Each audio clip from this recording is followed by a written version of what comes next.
Tell us a bit about yourself and what your businesses are, and where you got to, how you got to where you are. Wow, it's going to be hard to short all of that to. That's right, exactly. Yeah. I'm Adam Rudman. I don't know. I think I'm like 35 years old. I'm not sure. I stopped the counting.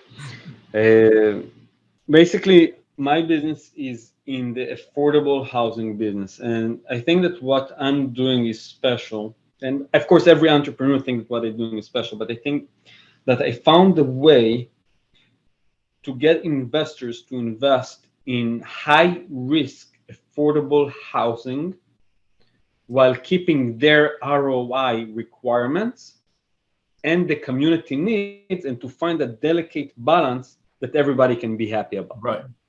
Because that's very hard. Yes. And I think this is what we do. If I need to summarize that to investors, okay? So for investors, this is what I do for them. And basically, we started with one complex, and now we own 5 of them, and we have 1,500 apartments all across Memphis, Tennessee. Okay. And now we continue building the Apartments Near Me brand in the affordable housing, and we're looking to get out of state, basically. And that's the next step that we're working on right now. So that would be a passion project, but a passion project that needs to make money. So how did you arrive? How did you arrive at such a great business? Obviously, it's beneficial to members of the community, and something that's definitely needed. So how did you arrive at this as being your passion project? So I'm doing, I think my first business that my mother told me that I did, I don't remember that at all. I was in the 2nd grade, and she told me that. So I don't know, maybe I have an eye for it, but she said that when I went to school, there was a kid that's selling necklaces of Power Rangers holograms. Oh, yeah. And she said that on the day 2nd, I bought one. I look at it, play with it at home, and then I took all my money that I saved and bought his whole inventory. Yes. And then I started to sell it myself. So that was my first business, apparently. I didn't know that, but that's what she said.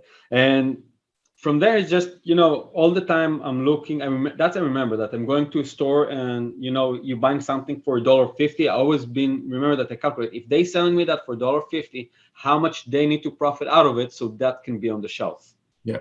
It's like a question that I've always been asking me to this day. When I'm buying a car, I'm asking how much it costs to you to sell me that product. Yeah. Anyway, long story short, I'm Israeli. I was Israeli before I was American. So I joined the IDF, the full infantry, then officers. And then when I finished that, I went to engineering school, also by mistake. And I didn't mean to go. I was actually wanted to sell shoes. I was selling shoes. I did a lot of money from it. I wanted to continue that, but my mother pushed me to study. So I said, you know what? I'm going to do those SATs. So if I want to study, I'm going to have the option. I wasn't planning on it. Now, I was living next to all the bars in my city. And I love to go out every day and drink and enjoy. And apparently, in one of my night outs, apparently I signed up for education. I didn't know that, but 3 days later, my mom received a letter that I got accepted. She told me. And then I checked the history of the browser, and I see that I did it. I signed up. So I barely finished high school. Okay, so some people go out and have a good night out and end up getting married. You ended up in engineering school. Yep.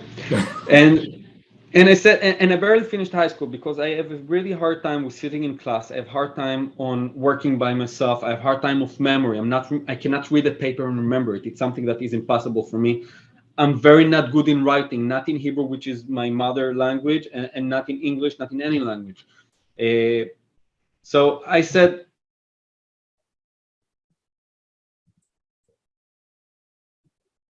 okay, the army pay for it. Like it is. Worst comes to worst, I'm gonna fail. It's not like I had the education before it. If I'm gonna fail, nothing gonna change in my life. So let's give it a try. I have nothing to lose. Hello? Yeah. Hey. Your picture's frozen up.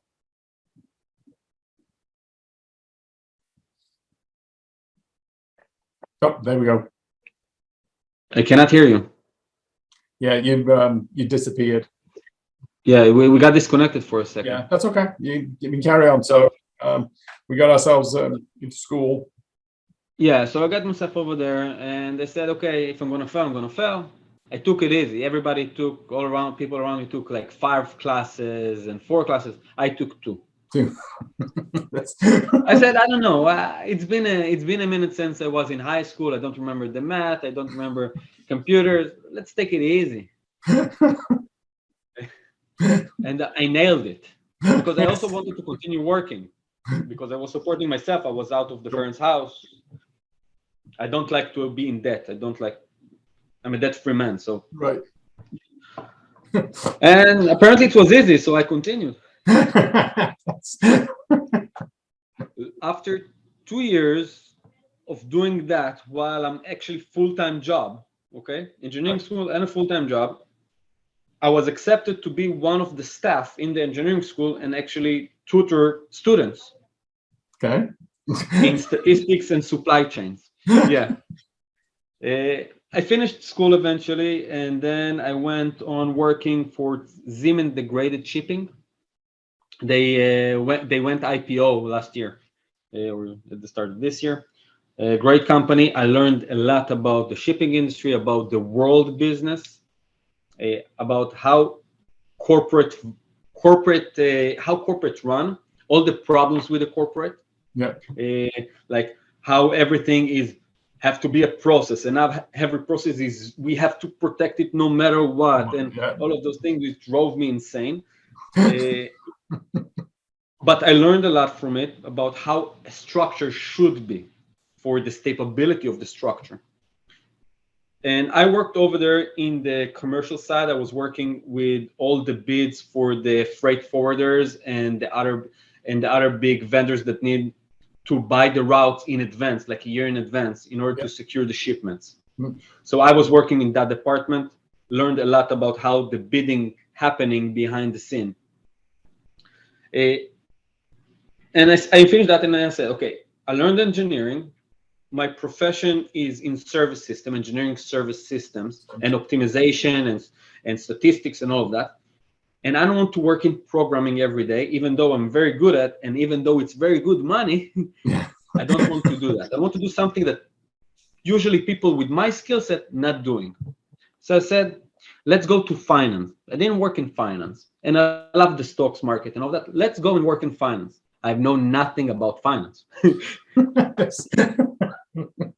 So I went to this company called Luminis. It's it's energy devices, medical industry devices for the beauty and the medical. So like it's for the eye. Like if you I don't know how to say the terminology in English, but for surgical lasers in the eyes, not only to remove glasses, but also to fix some stuff. Right. Yeah. For kidney stones, and they have stuff for removing hair and tattoos. They have a lot of issues. So I went over there. They asked me, do you know anything about finance? I said, no, but I finished one of the top of my class in engineering school. I guess I can learn that as well. So they said, okay, but you're going to start as a junior. I said, okay, I'm going to show you that I'm okay. After half a year, we're going to bump it up. and they took me. And during that, I learned again how more tech company that is also in industrial, because they're manufacturing on site. And again, worldwide company. So I learned that structure, and I learned how it is to move fast and to adapt to changes in the industry, to work a lot with the legal department. And I was in finance. I was in charge of the legal department and the development department. So it gave me also the understanding of that route, in addition to financing and forecasting and budgeting and building the P&Ls and working with the investor. During this time, the company was sold again to XIO, and then it was resold after XIO. So, and we bought 2 companies in. So, and you're right there in the center of all of that happening, working with VPs and the CEO. So you see a lot. That's worked there, like fantastic exposure to business and different aspects of business. Couldn't ask for better learning. I agree.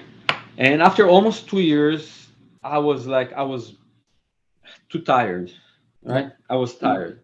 And I said, okay, I need to do a stop for a second because I've been running all my life. I didn't finish high school, and I said that it's because I was working.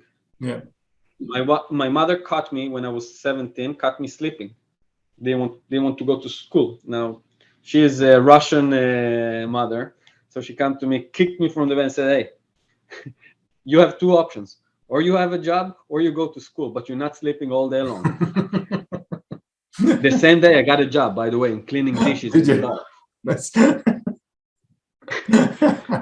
that's So I've been running all the time and something that Israel is doing, the culture is that when you're finishing the army, you're taking a stop in your life, in your adulthood, and go to a trip for like half a year just to figure who you are. It's something that is very common to Israel. And I didn't do that nice. because I grew up without money. I grew up not in poverty, but I grew up like in the projects. Yeah. So making sure that I never go broke and I always gonna have food and always gonna have money in the pockets was very important to me all my life. The security that I'm gonna have that. So I never want to take the little bit that I saved in the army to go on a trip, come back and have nothing. Right. So Yeah. I couldn't do that. Yeah. But now I was in a position that I have the education, so I can always find a job. I have a lot of savings because I worked already with high earning jobs. So I'm like, okay, I have this, I can do that. So I said, you know what? I'm quitting. They said, why do you quit? Where do you go? You're in the middle of your career. I said, no, I'm at the start of my career. And right now, I'm going to the sea. I'm going to sit down, drink a beer, and watch the waves and think what I'm going to do with myself. That's cool. Love that. Love that. 2 days later, I bought a ticket to the United States. That's For a trip. For a trip. And I wanted to see United States that are not in the movies.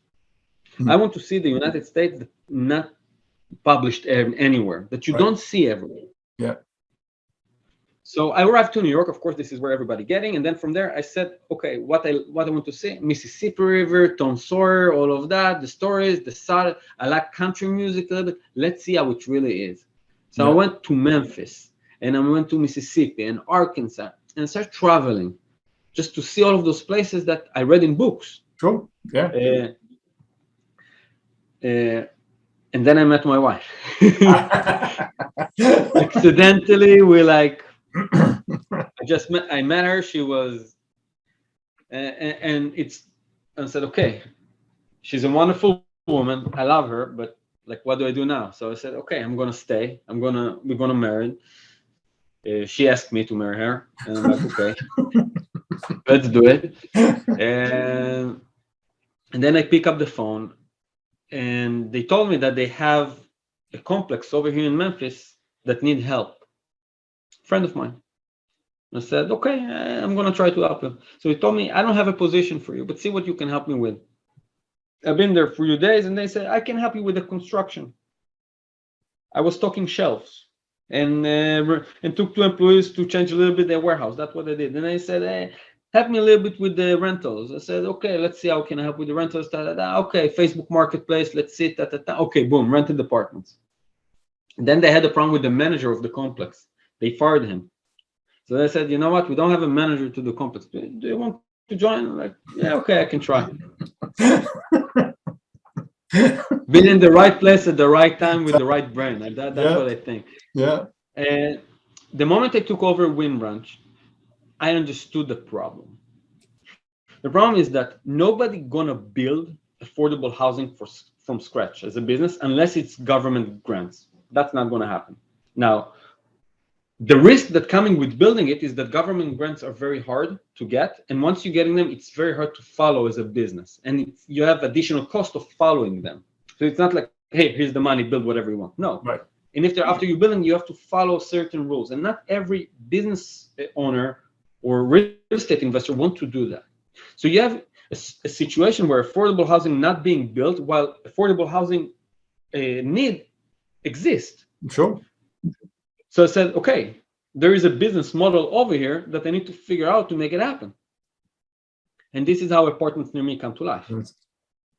So together with the original owner, of Windbridge Complex. I explained to him what I'm doing and how we're doing it.